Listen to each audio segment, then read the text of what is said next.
بسم الله الرحمن الرحيم. الحمد لله والصلاة والسلام على رسول الله صلى الله عليه وسلم. ربنا أرنا الحق وارزقنا اتباعه وأرنا الباطل باطلا وارزقنا اجتنابه. ربنا آتنا في الدنيا حسنة وفي الآخرة حسنة وقنا عذاب النار.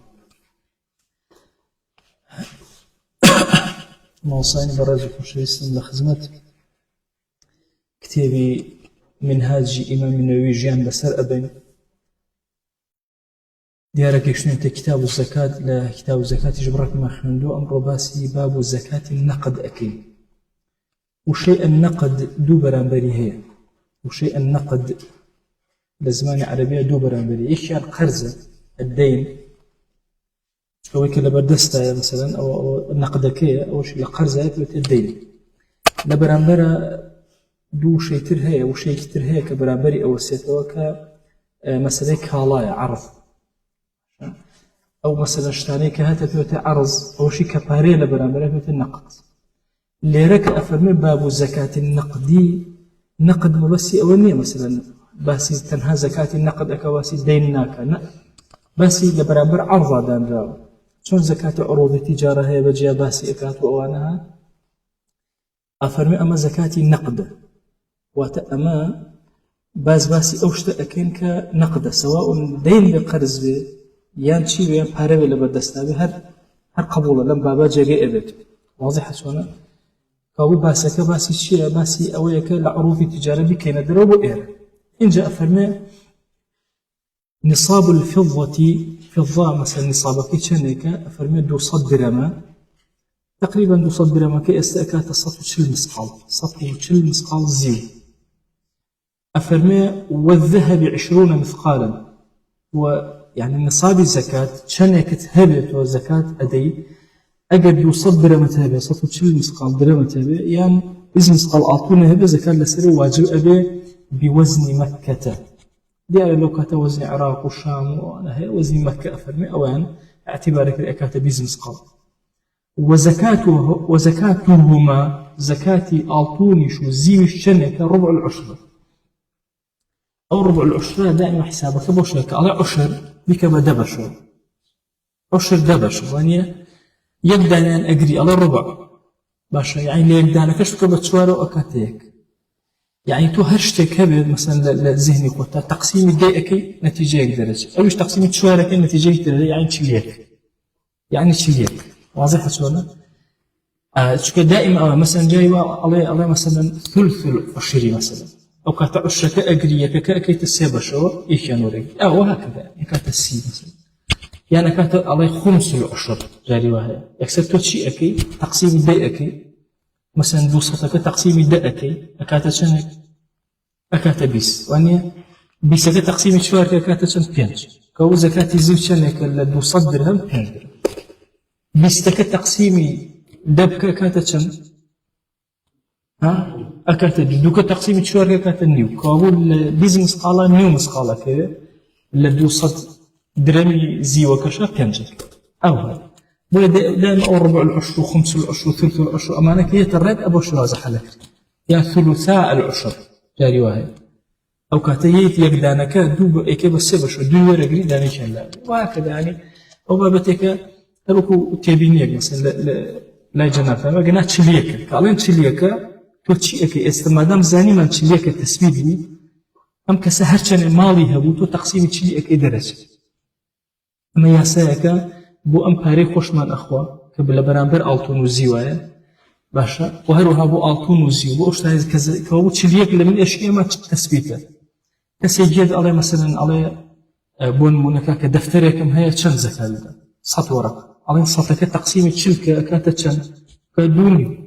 عليه دوني بو ورق وني زكاة إيشي عليه كاكا 8000 من تشن زكاة بون من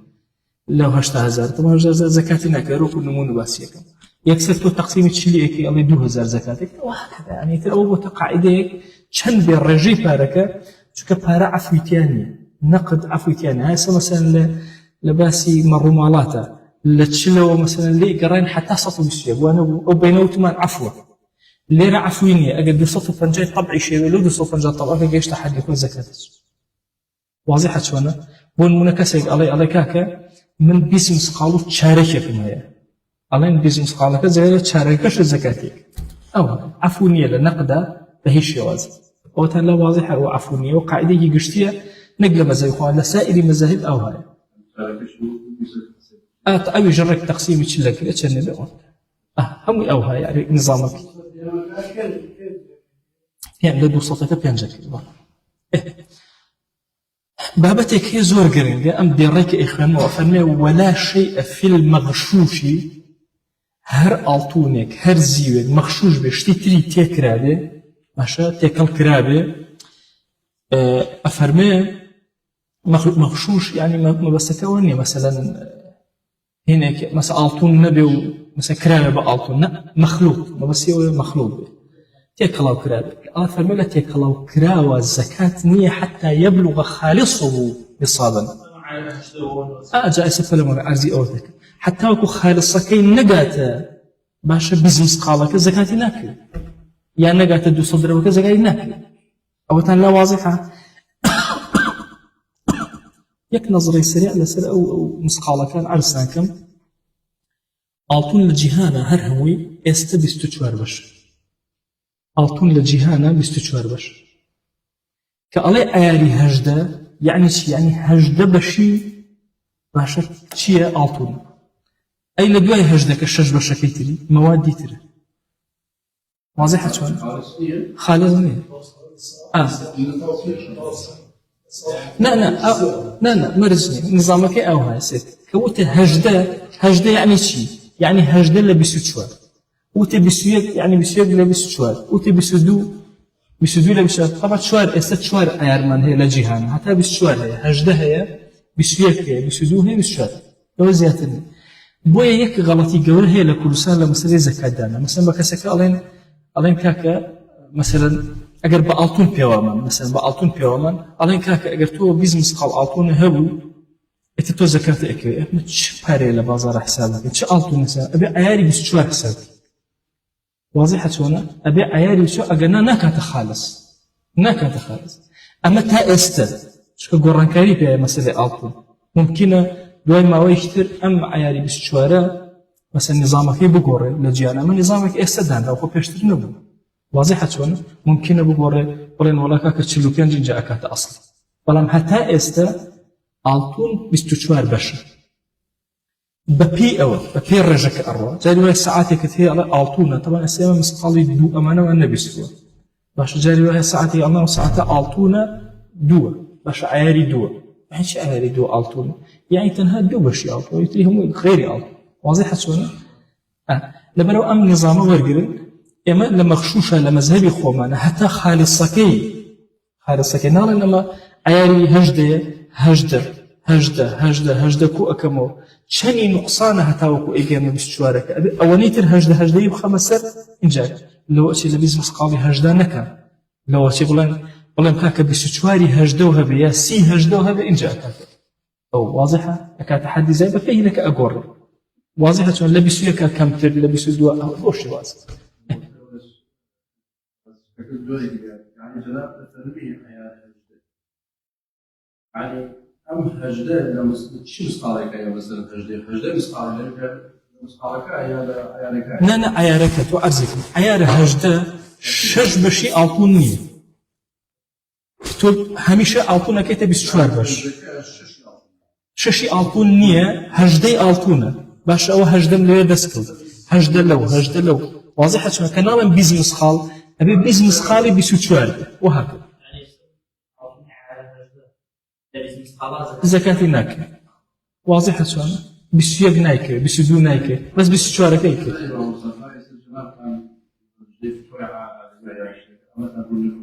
بابا كراو أم مسألة شيء زور باس كراو متداول نانا هربوه بس لكردستان مشكلة كمان هي قلنا للجهان الإسلامي ولا أو فتاوى شرع جهاني كان سير كهرهم التفصيلات وأنا باس كراو بس لا يخوما أن قرفته يعني ما تشتغل حجدية زكاتي أخذ أو أبي حسابي كان حسابك داخل الجميع 26.6 يعني بس أجر عيار هجدة 6.6 تقريبا أكاته واضحة شون تقريبا نزيقنا بيستحوت إن جاء أو كاتا حد الزكاة واضحة شلون إذا وهكذا يعني أو أما قياسك كخصم خزمتان يعني تو بو حساب بو حساباتي خود الراجلي لما سي زكاة بو حتى اللي جاني فتوى طبعا دائما لو مسألة مراعاة فقيرك طبعا أول مسألة حالية تنها مراعاة فقيرك مراعاة فقير ودولة ما نشكي دوات لما زبي خوما أبين هنا جارها يشتش خير بمان هنجا مراعاة فقيرك هنجا مراعاة دولة منك هذا السرب بيني بو فقه يكون هميشه مراعاة هردو الجنسكي كردو فقير ودولة أزاني فقه تازة دو جوري كان مضيقين لزكاة ألان هرشت دقي لسرنات وزكاة تياتي قريان قرتو الزكاة هنيكيش موسعين لزكاة ألان حرتيش تزكاتك سيارك يجيش يلا زكاتك ألا كاكتو مراعاة فقير وهذا في غلط لزمني في غمرة صلى الله عليه وآله وسلم بون مونا بطولي يعني مجري إسلامي كأخواني تو نبو لباخيك زكاة بدو بلي ولاد أم باخ بايتشانا مثلا داركاني وباركاني هم زكاة تخميني كيف زكاة دي يا لبناية مثلا يا بلي ولاد لأسبكانا زكاة يعني نبو بدرجة مجري إسلامي بويا أو كتابي الزكاة دكتور يوسف قرضاوي ماشي إنسان زوزو أكاته ورسالة دكتوراه كيتي زور كتابيش عظيمة بس يهدو جم سرك أكاب التفصيل عشان أخوي زيادتنا إلي موسعين للزكاة دائما مثلا مثلا باسي بناءك على بناء بو زكاتي شكو هاي الناطحات السحابية جابا نق ناطحات هزاراني هبه ما دام لفي خسان نك بعد الله ما يشتكي هبه زكاتي نكره على هشتي النماء على زكاة يعني النماء فكري موسعين أو هاي عليهم زكاتي بس ما غلطه ودائما لكل سنة أكشف من دروسه أبي تقرف تكشف ده مقالة أو زكاتي ملايا غلطياتي ملايا غلطياتي أبي تكشف والله مذهب دائما علاجي أشتانا أكاتب من هل ولاتك مذهب تحكمك واختلاف وردلان قد دروزنا بويا يا مسيري هردو طرفك أكين شوار مذهبكش هر واي كردو لهند مسائل سيري فقير ولهند مسائل سيري دولة مني كردو بويا أجر زكاة من قرار دا وتمان كاك الزكاة بألطون در أكين إما عياري بشوار حسابه الرجاكة چاني كرچان باري كربون من ألان لوان دا باري زكاة شو أجر زيوك حسابك تقول لك علي مراعاة فقير كله بلام جاري واحد تقول لي مليون كمونون أو صار الزيو زور هرزانة فقير كم مليون كده أنا أبو عياد وما يدي سيرك الزكاة بر أي شكل أو مراعاة فقير نكر ببارة لا بو دائما أو فقه كونيك علماء لسيري روشتون فقه كي زور باش شو هذه مراعاة كيتيا وأجر وردي شكيته أصول كان هم أدلة سحاول عم يرجو إسلامتي نبو إسبوتي مثلا شيء إضافة الضروري بوا ومراعاة فقير بوناك لمراعاة فقير لو كتاكلته مراعاة دولة ما نشكي ويبتوانا اشتكي هذا باشكوتي كوزكاتي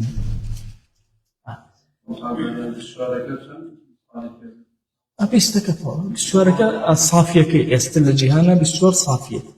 واضحة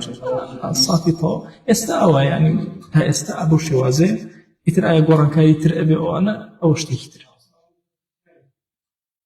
نعم هذا بيجي معنا قام سبحانه وتعالى خالق ما نقدر كان صحيح شنو على البيت ما في شيء مشكلة إني بهجدة بعد أصلي ما وصل أصلي مثلا ماري لأصل قرزي تاني لفقه إسلامي مثلا الزمن كان يبيشون نبو دواتر بودان راوي ما فتلو كات الطلاق بداية ميردي من شتى باري بدا صوب منه جياني خويك أو قرز دان أو مراعاة خراب جنيه أرزك أو زكاتك إما ألين كاكا مثلا لبيستا أيكي يكسالك لو نايكي تكبتو نوزن يكسل نيوكي تشبه زكاة هجدش بي أجر باري خوتوي هبه لما الله يكري واضحة شونا مثلا هجده هي بون نوزمان بكردو لما الله شو باري زينيكي يق مسخالي هي لقل أواكو أبيتو يسيكو هر زكاة نعم سطو تشل مسخالي زيو خوي أكا هذا كثير شكش هم نقدة بنقد حسابي أعطونك هر نقدة أم شرنا فرنا أو اشتت ليس باسي حولينا بس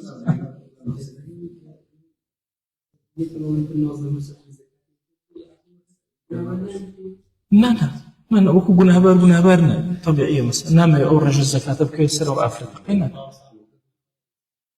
أول مرة بسشوارة فارقية رجلية كان دمج واني كم رجل دمج من الدين واني جسد يعني كان جوازه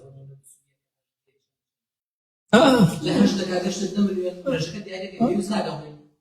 أو لا أو لا بدو أو لا هيش كش أول مرة بسشوارة فارقية كش الدمج دم يصير إما هاد دم هر أي مشترك سكوا صافية كي أو عنده يتريهم ببي أو الأروات دائما الرجل ألطون بور ما فيش نوصل درسك أشياء سر موضوع أشتر هاك هرشتك من هبو ولو اختلط إناء منهما قاتك من هي تيكلا ألطون شتيا وزيو شتيا باشا وجهل أكثرهما لبير ما نشوفه طبعا كمان زورترا نازني ألطونك زورترا يعني زيوك زورترا أشمان زاني شي كان زورة بس جهل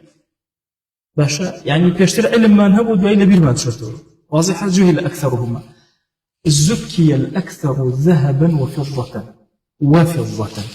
أو تناقل ينشي أكين احتياطك لما مسألة وشقابكم هي أزانم لدو صدرم زياتر نصابي خوي زياتر زيوتي أزانم لبيز مسقال زياتر باشا هنيتي زكاتي أقر رجز قورك بزانم مثلا أزانم لسطا شصتي أم قافة بابلين ألطونة حسابي ألطونة طبعا لسطا شصتي زيوة حسابي زيوة أي أقل نمزاي لبيرم شوية كاميان زياترة بلام أزانم أميج الرجي زكاتي أو الرجي زكاتي لهدو كان زكاة دركم بأكثرية واضحة يعني لسطا شصتي أم قافة أي بيوم مثلا كيلويك ألم شصد باي شصد غرام زكاتي ألطون بده باي شصد غرامش زكاتي زيو بده واضح سونا لها الاحتياطك احتمال أو زاد احتمال أو زاد بهدو كان زكاة دركة خوي دبا عادتي أجر رجكم زاني زور كشم ودروز نابي بون منا أم قابم هي ألم لسطها حفتا وبينجي أم قابا ألطون لسطها بش بينجي شي زيو أو كاتك زكاتك دركم شون دريئكم كجيتوت النصابيش يم رجي ألطونك لسطها حفتا وبينجي دركم أوج بش بينجي إذا موليك زكاتك تسليم واضحة شوانا أجر أمام نكر يعني لبيرم شو بأوابلين بيشتر الزاني ما يسأل نازم زوري نهي كاميانا ينبر يارك أبو شوازة دركم لهدو كان احتياطكم حسابي زوري نبوش الصدر ما حو صدر ما لصلاح تابين بو أمي شكم لصلاح تابين بو أي شكم شكو نازم وها هرتشان يبور رجك ما دام لبيرت شوتو نازاني كاميان بو عطونك يا زيوك أو حكمك ياتي أو قولي اشتر من هي لمزل أفرمي أو ميزة يعني يجب أو الزكاة دخيل دركي أبي جايكتو واتأم بنا أتوانيتو ألطونكي لجاءكتو زيوكي لجاء خاطر ميزات شيء وتمييز ناكره إلا بقرب كردن نبي ألطون وزيوكي اللي أكيتو وبطريقة كأيتر شائعة لو بلدا مثلا جاءكنو أو كاتر رجاء أو زكاة خويك رجاء أو زكاة خويك أو تانا واضح أو ياساج إما موضوع كتير يتكشف من هندي ألطونم هي ألطونك حرام هندي ألطونم هي محرم أي الزكاة لحرام در أكري أفرمي ويزكى المحرم أويك حرام من حلي وغيره لحلي لغير حلي خشري آفرته كخوي بي أرازنته أشا مرجنك ألين آفرت زورين أبو آفرت بكاري تكو حلي بو بيايو شيء للراسية للزيوة مثلا ممكن بيايو مسيلي بكاري أبو جواني بكاري واضحة شونا بوي أفرمي أجر حرامش بهرب الزكاة اللي دربك كوابو حليك آفرد أجر حرام بو أبي الزكاة اللي دربك مثلا ملوان كيكي دزيو عشرة وسلاياتي ودزيوتي أبي الزكاة اللي دربك واضحة شونا حرامش بلام حلية قيناك أبي الزكاة اللي دربك بون ديار شونا يا مثلا بشتاق مثلا آفرد بون تشنين طبعا تشنين بألطون حرام أبو أفرتش إسرافك تجاوزي كله شو بابي إسرافه وشي برو تبذير وبرو حرام أوان جلك هي قرار من داو مثلا حرام لبرو يزور ألطوني كي أصرف كراو أوان أجر أفرت إلا ويهم واجب لسي زكاة كي بباح ليجبه يا غير كل قابك هي قابك ألطونة طبعا لقابك وتوما أنا أبو أفرت دروس يا دروسني اختلافي يا أبو لمزاجكم أنا أصل بابين نا دروس أو كاتبوا بياو أفرد أبي زكاتي وقالبا يا وتم بس بو بياو مثلا بياو قابك هي أو واضح تهمي يان بياوك أعطوني وخور رازانو يشوف حرام بس أيكا واجب لسري بزكاتي السلة واضحة شونا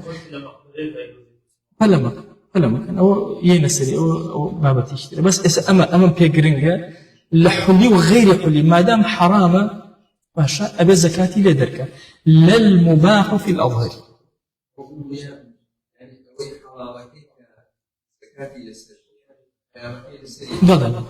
بلا خصك أو حليك حلالك الزكاة لسرني حرامك الزكاة لسر بالضبط بوي أفرمي للمباح في الأظهر لقول أظهر مذهب خمانا حلي مباح زكاة لسر نية أو هيك أفرد خوي في الرازين طبعا في الأظهر قول أظهر جاني وآية كيف يا أبي الله كاك أبيج لسريتي قينات إلى ظاهري مذهب خشوانا مجالي كتير واضحة شوانا يا هيا حزكا وإن فريوها التلفون يرام كاك لسريني ما صار الله من هلأيتني يدبي جلس قولي ظاهر لك معك باشتر والله أصلك قولي أظهر لمذهب خمانا زكاة لسر حليمية والله قولي الظاهر لمذهب خمانا لسر حلي مباح زكاة يسأوة لا واضح وتأوية فمن المحرم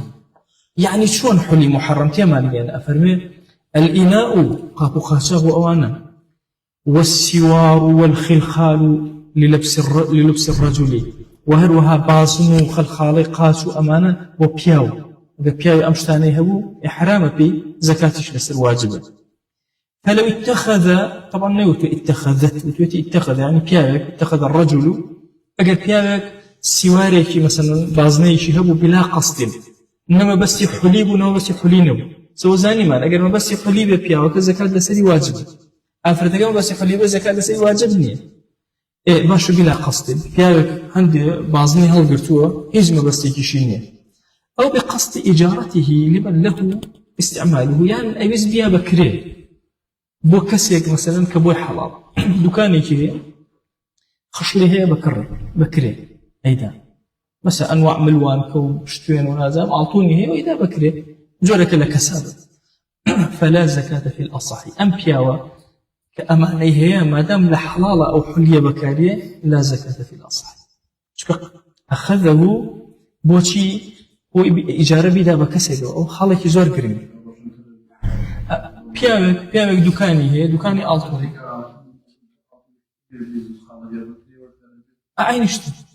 أينشت بو أفضل هي إشكالية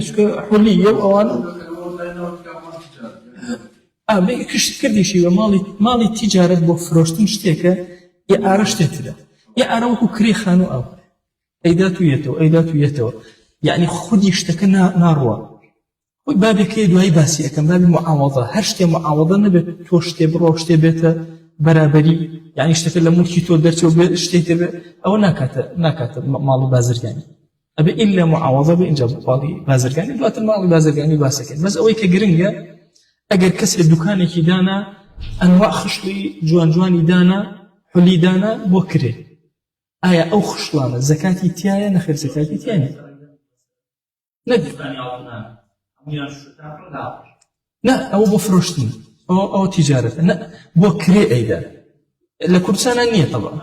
لكرسانا نية بس أجر هبو زكاتي وشتي باش هيك دايما ها مشكلة إني ما حد الزكاة هيك كيشين الزكاة بس صاحبك يبيعوا هيك كيشين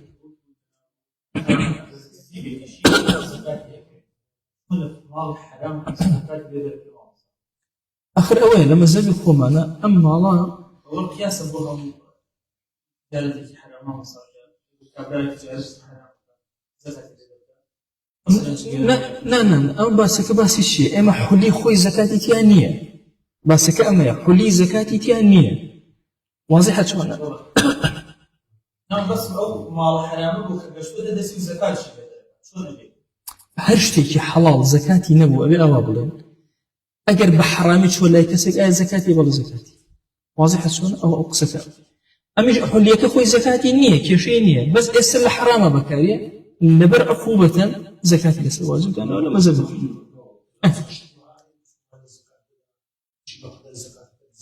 نعم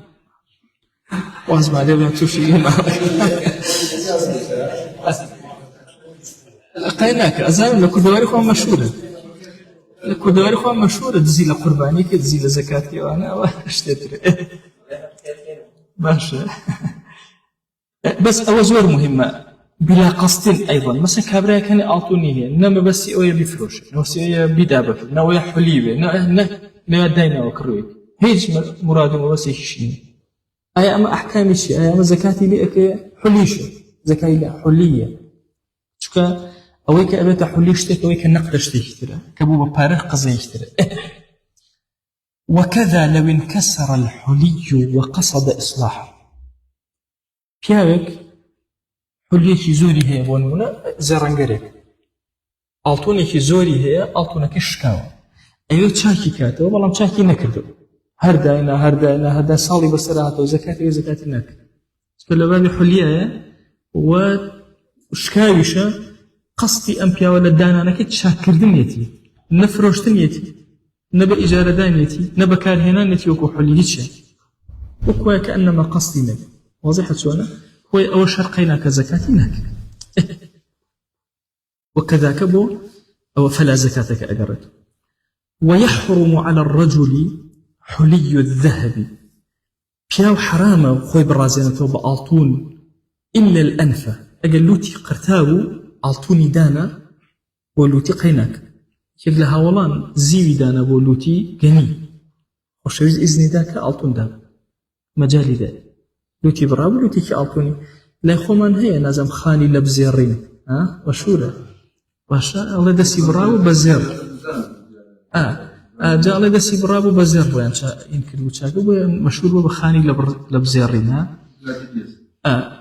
لوت كابو دروس أميك أنولا سرپنجة دروس بو چونك أم سرپنجة جولكي إكا بميترا إتر أجولة إشي في إكا على أصبع دروس نية لما زبي خمانا بو چونك أصبعك وستاوة إشي في ناكر تنها الجمال كابو لبزيرينك لبك دروس نية هم في هيشي في ناكر واضحة مجرد جمالك حيش إسفاديك لناكر واضحة شوانا بو لما زبي خمانا أفرمين والأنمولة والسنة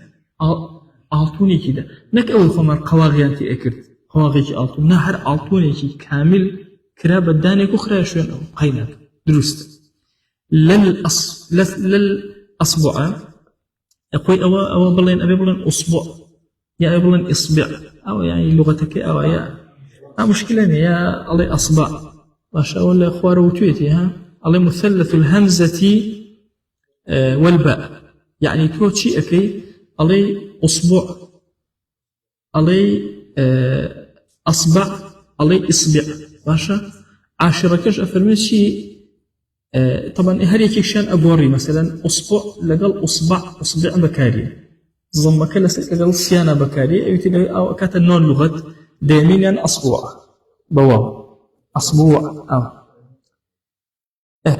ده لغتي تدرس أفرمي أصبع دروزنية بوشي أصبع كدروزنية وكان أفرمت تنهاب والزينة أو كاتكسك كردويتي قصدتي حلية قصدتي شينية نفعنية أبي هردو اشتكيتي أبي إنجل استثناء لوت على نبري وجه إنسانك باشا شريعة المجال داو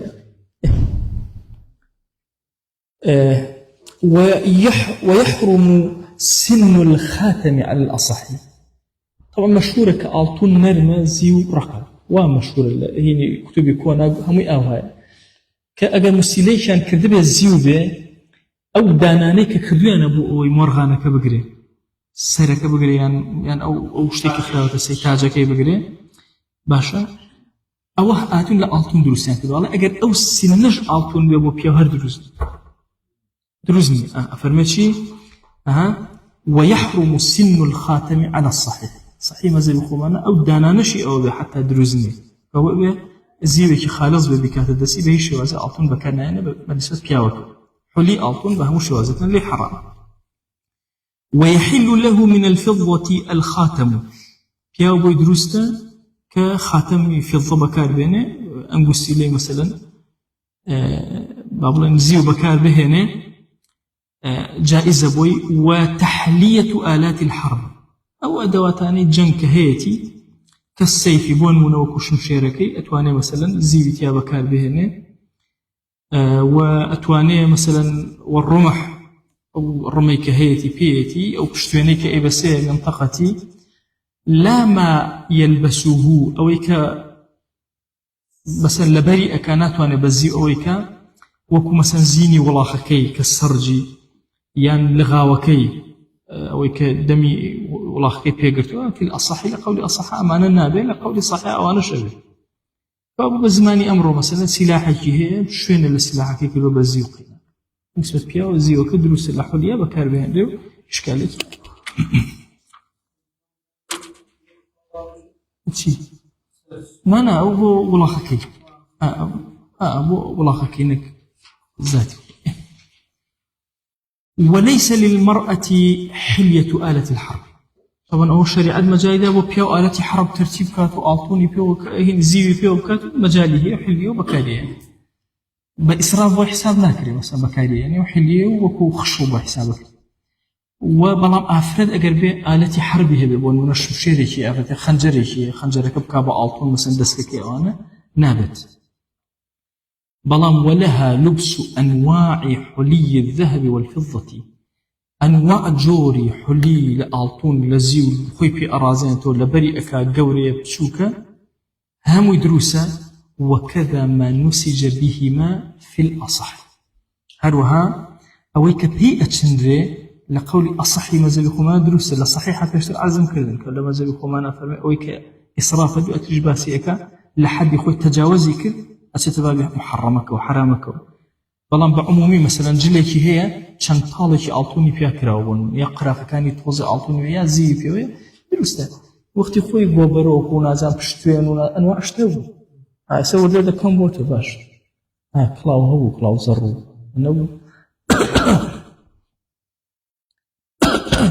لا سوى سي كلاو زرك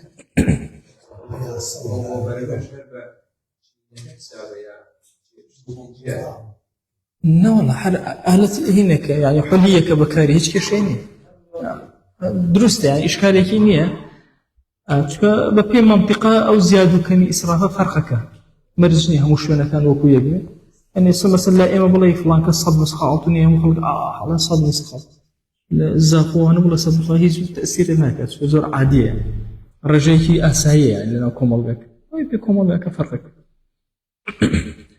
والأصح إمام النووي فرمي أصح لما زبي خومنا تحريم المبالغة في الصرف أقل لحد خوي تجاوزي كر أتشت بابي حرامه وكشي كخلخال وزنه 200 دينار خلخال بقاتي ويتي بايد 100 دينار باش يا وزنك قرصايك بايد 100 دينار أفرمي حرام كاو زكاة شيء كتو محرمات باب اشتريته آراو وزا سويتو ولا محرمة زكاتك خلخالك كشك بستوى يصدر بونمون وزنك وند قرص قوريا ماشا وكذا إسرافه في آلة الحرب الآلة حربك شاكيا وكا زيادة الربي كرأسة باب محرماته فأقول لو أنا أجر هاتو زيادة الربي أن كد زكاتك لسجاني أو ديار أشتبوا بابي شكيم لبابي زكاة كأنباسكين يعني ربطك بس هو محرمي زكاته أجر وهابو زكاة أنا كبويا لما سلح لي آفرتا لا نصل سخالناك دقيق نازل نصل دينارك بس تقريبا دينارك ناكا مسخال يعني تقريبا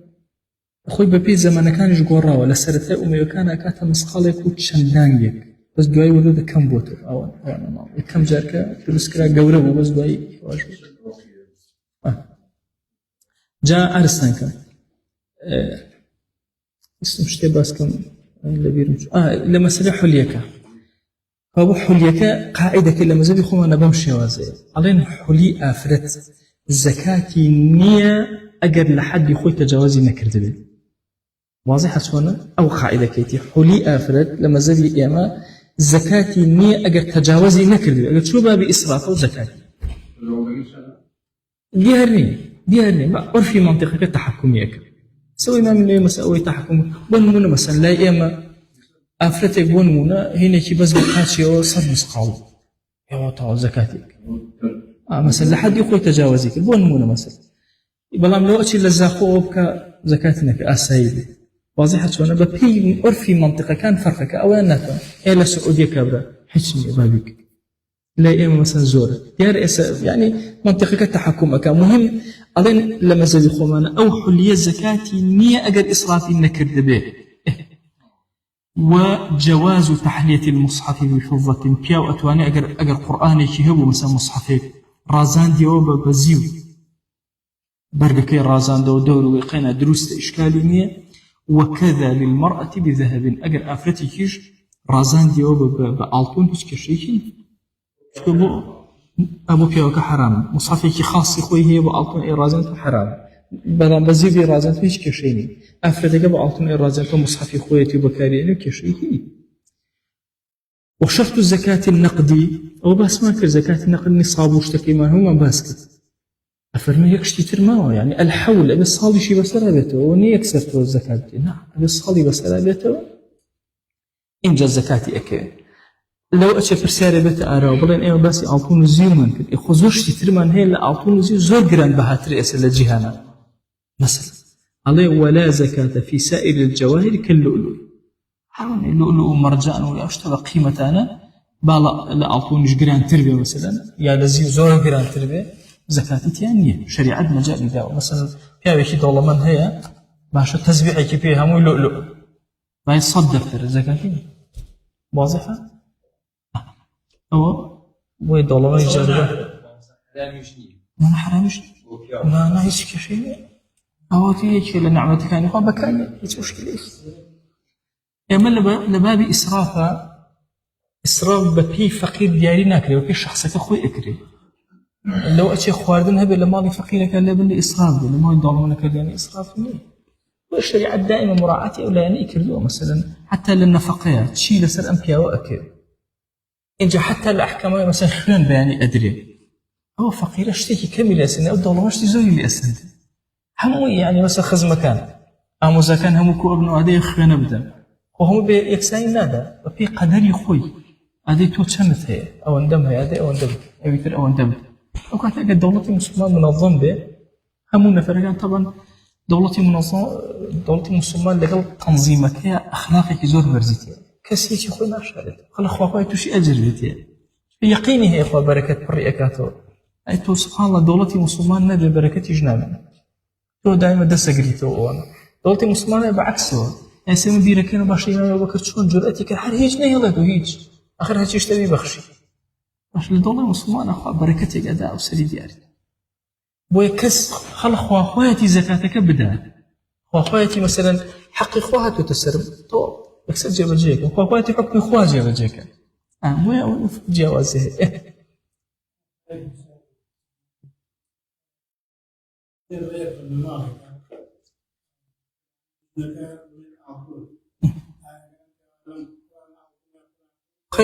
خيناك بس أم هي أم نبي هي جنكيح ولا جنكيح حرشنا تواني بعد بابازني جنكيح كهت الدسي وشي باشا لا درنا جارو مر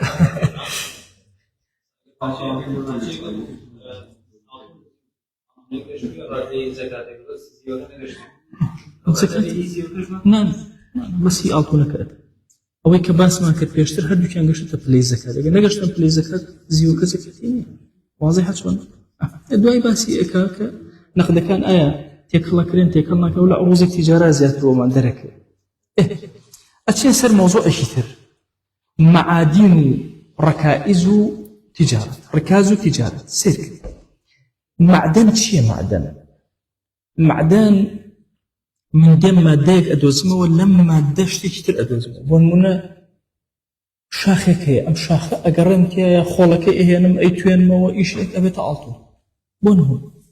أبيت مادة شيء جران بها معدنة يا نوتي يا أدوزيته يا نازل هاشتاج لو بابتانا معادن طبعا يشير ظلم كان أمره لمسائل معادنها جاري وهاي لخانوي كسيكا مثلا لو شي بيرنوتي بدوزرته باشو كس خوي خوانيتي با تشنق لجرزي شوي دولة شماتي هي شغل ولاي من أو خوي خوانتي أجر تو درياني باش خوي درياني خوي باش تحكمك بو بابته شخصيا نك عام وزوري المعادل بعام شخصيا لا شريعة إسلامية إلا ما قلنا شوينة كي قشتيا مثلا أو معدنا ألو شوينة قشتيا درياني شوينة كشوين الدولة وكا الدولة تحكمك بس الدولة تحكمناك الركاز ما نشي أو زاني من معادن شي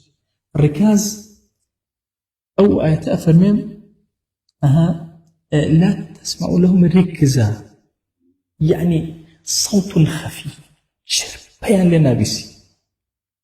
باشا يعني يكج همسيقني بوي دائما الركاز بشتي خفي أو تري شاراوي بنزوي بيوتا شي في الركاز تجارة ديار بازرقاني ديار خوشو اسمنا فرمي أو فرمي اشتغل ضعف اكتيا أفرمي 9 أعشار الرزق في التجارة أقل رزق كيتا دبشون نو بشي لبازرقاني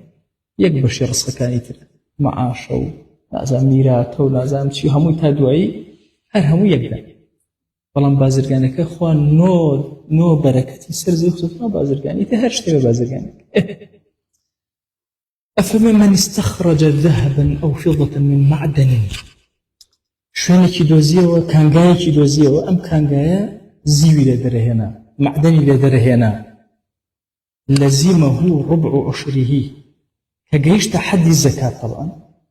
اللي زكاة شي لسر واجب لسر أم كسل لزمه ربع عشره ربع عشرك يعني تليه ربع عشره بيشتروا تمان تقسيم ديكتو يكش تقسيم شوارع كده كانت تليه وفي قول الخمس قولك قال لنا الربع كده بينج بشكي زكاة هاتشي دوزيو خمس يعني خمسي كلي نك خمسي نك خمسي كلي وتقولك قال تليه أكوي قولك قال بينجك أكوي فريقك زور وفي قول إن حصل بتعب قولك قال كاك سيرك أجر بماندوبون دسي كوت فربع عشره باشا أو ربع عشرك أدا وإلا باشا أجر هاتو بغير أو دسي كوت فخمسه أو كات خمسي أدا واضحة يعني كذي بدو بشر أجر مثلا بأساني مثلا هر أوايا كدو باتشي أوشان أو نألطوني أدوزيو بون هيشنو أبي ترقيد أي كلينا ونأزم قرمي أكاو شي أكاو تدسي أكاو أميان هربا أسانيا واكا فارشة برده إلوزتو جيعكاتو طو أميان ألين خمسي بدا أوين ألين نأتشليك بدا شكا حقي تعبكي ما ندوبونك واضحة شوانا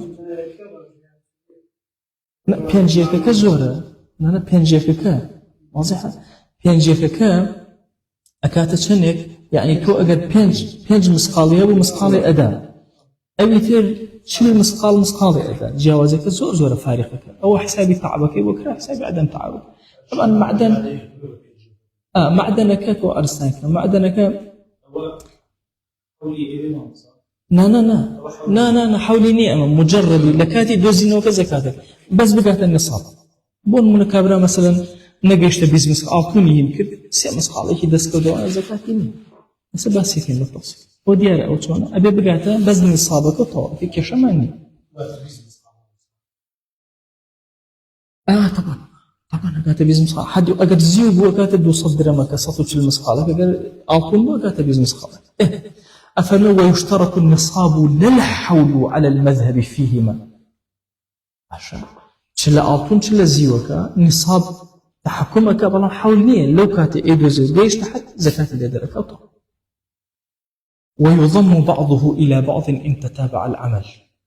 أجل إشكيل سيكرت ببيوسا مثلا همو روجي كردتي بنظام ساعات هشتي باني أروات دوازين يورو إشك باش همو روجي أما دي إشكي تتابع عمل بيكوي ولكاتك هل سروا إشش هل لو شو نشر تتابع العمل دي خريكة همو كو أبتو أمر دو مسخالي دي روجي دي أقاتا بيز مسخالك وزكاتي واضح إن تتابع العمل فلام أي أجر باشا وستاب بشرب تتابع عملنا باشا أمر طاقتي وإيشي كرد ما يدوس خالي دسكو ما يكتشوف سيمس خالي تي دسكو ناكاتو تتابع العمل كذي بإيشي روزاني خوي أو كاتا زكاة كو أبيتو ولا يشترط اتصال النيل على الجديد لقول الجديد على كاكا بمر نجي داو أم همو رجع بتوزكي دسكي همو رجع توزكي دسكي إنجا مرج واضحة مرج نية باشا أفرمي ولا يشترط اتصال النيل باشا على الجيل لقول جديد كابو أجر كسيكات مثلا بيز الرجل السريع إيشكل يا كم جار إيشكل بينج مسقالي دوزيو بيز الرجل إيشكل حاجة دزنك دوای والله مثلا سي مسقالي دوزيو أو بيس أو بينج أو سيو هم كو أبيته مثلا زكاة هم يبرك تتابعي عملي بو والله منيلي نبو دسي نكوتو أم خولي هنا جاي كدو أو الرجل تائي ورا خريبو هيك دزع الرجل دسي نكوتو انقطاع عمل باشا انقطاع عملي نكردو والله منيل دسي نكوتو ديارة شلون؟ المشكلة ما دام تتابعي عملها كو أبيتو قيناك كو أبيتو ما دام تتابعي عملها كو أبيتو أمره نيومس خالي دوزيوتو وكاكا زريكي بتشوكي دوزيو دي مشكلة مانية بس همي كو أبيتو الأخيرة مثلا صب مسقالي هبو كاكا صب مسقالي كلا سري واجري زكاة الصدقة أدا دون مسقالني ودا وهكذا أفرمي وإذا قطع العمل بعذر إيجر مثلا إيشكي بعذر مثلا بون ولا إيشكا رانا خوشك دوما إيشي نكدو يا توسر إيشكا أو عينا ضمه رجع توسر يعني سفري كيكر هاتو دسي كدو إيش كردن أولا قال كما كو أبيتو بلان ببيع عذر وازلي هنا أو كاتا وإلا فلا يضم الأول إلى الثاني يكم نالكن ريبا دوامه واتا أما نابت السبب أويك دوام مثلا زكاتي بابلين ليه بدري واضحة شو أنا أما يعني دوقسة هي تقبأ أو دوقسة ليك وجاء يموصل إنك الكتابة كان زور كانت أما أبين ري على دوام أخريته بناي يكم نخريته بناي دوام والله شو كو يديني شلون كو يديني على يكم نخرينا بناي دوام يعني يكم لقل دوما كوناكينو بو زكاة دان بلان بون نصاب لقل دوما كوالتو بون كسر عليه يضم الثاني إلى الأول دوم جارهات مثلا جاري كم إيشي كر بينج مسقالي دسكت جاري دوم هات بانزي دسكت أم بانزي لقل بينجكا أكاتا بيز زكاتي لدرجة بلان بينجكا زكاتي تانية ليش تنصابي زكاة لا تنواضحها بينجكا جاء أكينو ألين كان فتو زكاتي بانزا مسقال بكت بلان قيشتو تحدي زكاة بس ديار لا تنشونا يكم ناتشفت لا يدوم بو زكاة دان دوم لقد يكم حساب أكريبو نصاب أقصى أبي زور بوريا إمام الله لقال شو زور ديت حتى مسائل أجل كان وأنا هندي جار أو باسط باشك دوم نايت لا يكم يتي خلق ليتي كشي أو شون يعني بو شون يكم ناس لا يدوم يكم لزكاة كونات ريت ولا قل دوما بس دوهم لقل يكم بو نصاب كو أبيتو يعني أو بانزا مسقاليك كوي كوتو لجاري دوهما اعتباري كن بو يجيشو تحدي الزكاة بس كزكاة دركة بينجكش زكاة دركة نأتك انقطاع عمل هو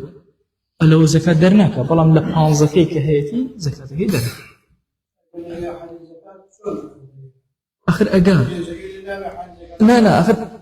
بينجك لقل بانزا كو أبيتو بو نصابك بلام دوايك زكاتك حسابك بينجك لي دركة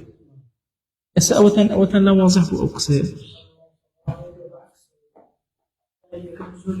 حاجة مشكلة ماني هر أي نشتة بون جاري كم بانزي دوزيو جاري دون بينجي دوزيو بينجا كي جيش تحدي زكاة واني زكاة بينج مسقال ذلك لا تنواضح أسد شوانا يعني ينتج كذا كنارك يستيقظ كنارك كذا بلام أوف جاكو يبليدو ينتج كذا يعني بلام كاتك مسقالك من البانز مسقالك كل مسقال ينتج كذا هذه مسقال بالضبط وجاري يدب تأخذ كويس يعني لا طيب الزكاة النيوتو هي خوية زكاة النيوتو رحمي إخوانا أبو نصابك حسابك ربو الزكاة دانك حساب ناكل أو عبارة توزع إيميتيا ركاكتي تيا بس أنسان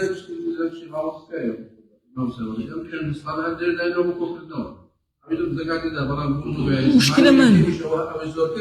لا حاجة كيشمان قريمان أمكسب محاولة كل جارية كمان نوزم مسقالي كوكردو زكاة لسنية انقطاع كيلو زكاة لسنية طبعا شكوتمانە ئەبێ ئیلا نساب ببێ نساب نەبوو دوای ساڵێکی تر هاو مسقاڵێکی دۆزیەوە باشە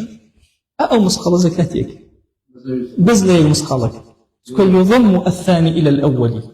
ئەوە دووهەم لەگەڵ یەکەما کۆ ئەکرد لە نیسابەکە بەس لە زەکاتەکە یەکەم لەگەڵ دووەمە کۆ ناکرێت طبعا بس أوي بس طبعا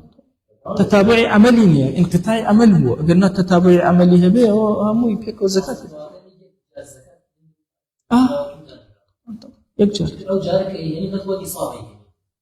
وهي أحساني لا فتوى إصابة فوق لا زكاة إلا نادل زكاة كناية شو مسقال هذا زيوته زكاة كمان يلو دامنا يسوي مسقال كده زين جاتو أرزكا كجيشت النصاب شن زيادة كت سماحتي تانية يوم وتن ناخذ أنا سماحتي لما سرش سماحتني أجر تتابعي عمل وحر زكاتك شن أروح شو حاولوش تاني واضح جيشت بيز بدواوا أم كسئيشك على مينا حتشي دوزيو ولو يك مسقاد بشو غرامه بشو حشتي بي بس ذريه بدانجه بتشيبه زكاتي تاك السبات واضحة شلون أنا باسي معدنك انجالي باسي الركازني باسي معدنك مشكلين هيج مشكلين مثلا بون مهم انقطاع كوتو لا اولوتو اشتكي دوزيو كاك ايشي كر هم بتشرا اخيرا شو بانزيمي لبانزيمي اشتكي دوزيو اول يتوفنا بون نصاب بلان بو او نايت بو زكاة نايت او فكرة كتان اسا جيشتو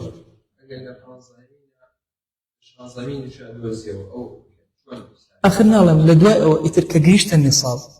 ولو ذريت بدوزتو زكاة لسا واجب مثلا بيستي دوزيو كجيش رئيس الطواب كحاجة ام بيستا اتر ام كسا مطالبة بزكاة بسبين زكاة سي زكاة مثلا بسبين جو توسقالة كي دوزيو او توسقالة زكاة اتر ابي حسابك ام كسا حسابك تعبي هبو عدم تعب بعدم تبع تعب بينجيك ادا باشا بيتريشان شي ادا او كات شليك ادا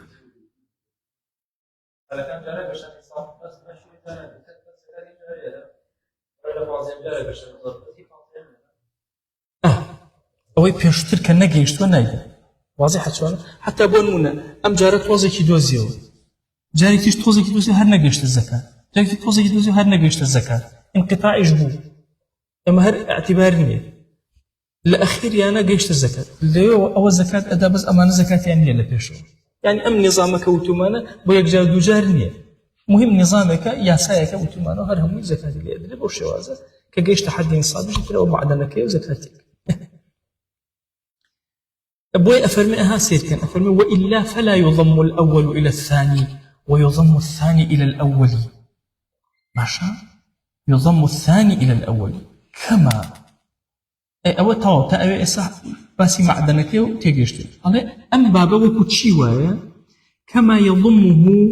إلى ما ملكه بغير المعدن في إكمال النصاب هارشيكاتو باسك باسي شيا باسي النصابة لغير إنسان بنونا مثلا بنونا من بابلين هنا كم هي باريكم هي بلين شنك بلين بابلين هاد ألتون بابيلين باش بينج مسقال ألتونم هي باريا باي بينج مسقال مثلا دمنا ونقدك لدوية ما ملكه هندي باريترم بودي حولي أما طوابو صالي بسرهاتو زكاة نبو لبر باريترم بو هاتو أم باريترك هاتو دي قد أدم لقل أما سيركم أما خوي بتنها بانزيترم بو هاتو ونو بميراد بيجيشتم أم بانزيك هاتو لم كوتاي أو نصالكم طوابو إسا بدسم بيشتوا لقل أم بينجا بيكوا ألم كاك أم بانزي كورد قرتوا زكاتي بوشك بكوي قشتوا بيسه وأم بيسه أو بسرا نهاتوتو أو موضوعك بسرا نهاتوتو حولي بسرا نهاتوتو بلان من بينجم هبوا حولي بسرا هاتوتو كابو كزكاة الدرك شون زكاة دركم زكاتي بانزكا دركم زكاة زكاة 15 هي 5 دراكم بالضبط دوكو بعكس شوهر أو هاي 15 هي ليرة زكاة مسرنية سلطة باشا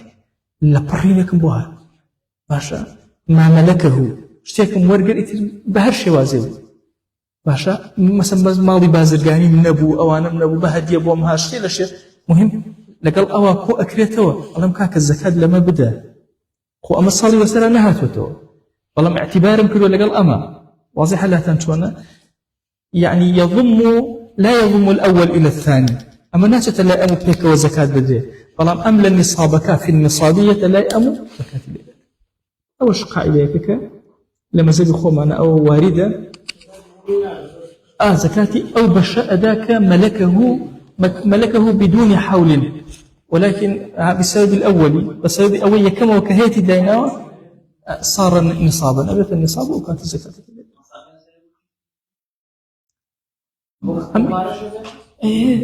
بس أما أخيرا كما ملكه أو بس نقدا بارا مشتري ونظامها ما يبدأ أشوف كتوبر كسكر شتيكي بوهات أبو شواز أحكام آخر سكلم هي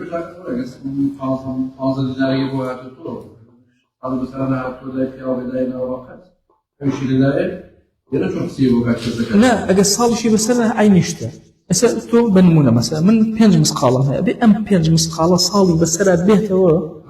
باشا وبينج نبي بيز بإنجاز زكاة من كاك أو بينجم دانا وليرة لم أخيري صالة وإشتا صال طاوة نبو وبوي باسي أم كرك طاوة يعني حتى أوش باشا إشتا صال طاوة نبو دروجي ماو فنق هاريكي زورهات أول لقل أواكو أبيتوا باشا بو نصاب لإكمال النصاب بلام لقل يكون أبيتوا بو زكاة وهذا حولي بينجك حسابك نصابي أمي دوم حسابك السلة واضحة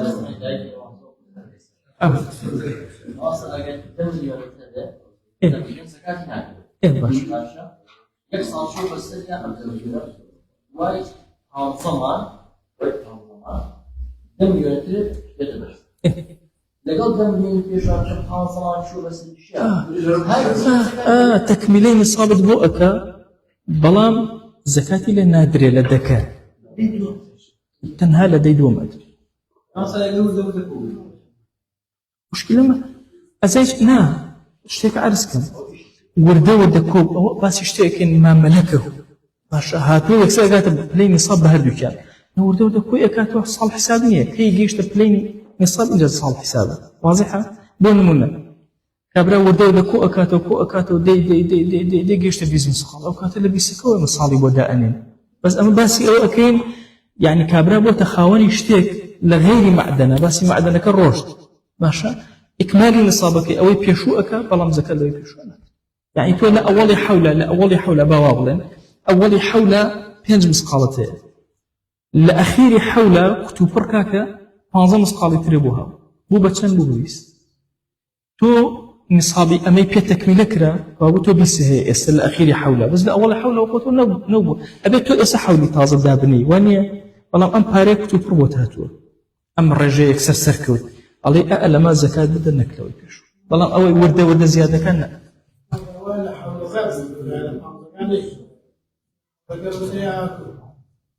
نعم أرسك إما حول كي حسابك إنها تاني نصاب نبي حول حساب ناكري واني أما مسأليك لما زبي خمانات شلا معدنات شلا غير معدنات أو حكم جاري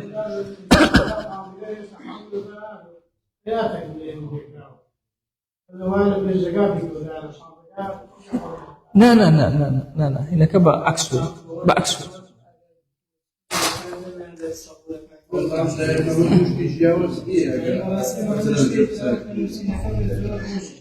تؤرسك إما قاعدة كما وصلتشونا الله يضم الثاني إلى الأول من الأول إلى الثاني يا كم زكاة تيان النية براوت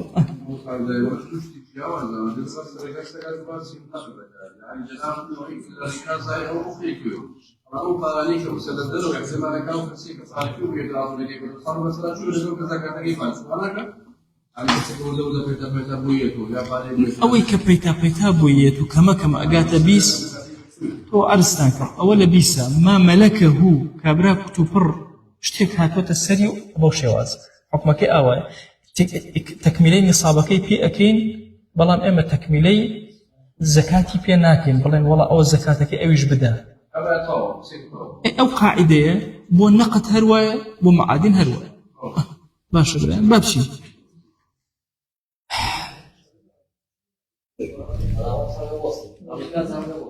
بەڕاستە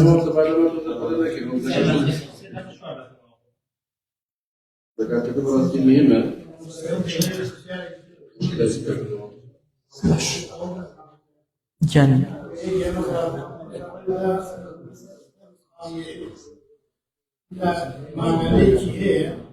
ئەوە قەینا